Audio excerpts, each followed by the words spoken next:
Hey friends, welcome back to the Renewed Homestead. Ben here, and planting season is in full swing.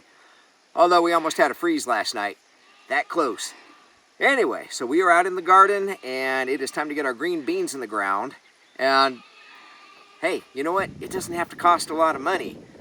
The boards you're seeing behind me, that's old siding off of a house. Little A-frame like a tent. And these strings, you know what?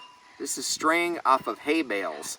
You can pick it up, and I'll bet anything, if you went down to your local feed store, the hay comes in big trucks in packed tight bundles. Well, the strings on the outside, they usually just throw those away. They are heavy duty string. So you might ask if they have any around back, but anyway, I'm serious. This just isn't expensive. We've got paper down for weed suppression.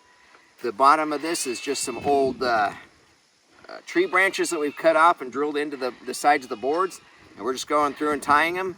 Time consuming, yes, but each green bean plant can grow a pound to a pound and a half of beans. Start counting. That's a lot of beans. That's a lot of food up in the pantry. So anyway, that's what we're working on. When we get done here, we'll come through, put some rabbit poop and mulch down here, water it down really good, and then we'll start getting green beans seeds in the ground. So hope you're having a blessed day, everybody. Go grow something. Bye. Make it so.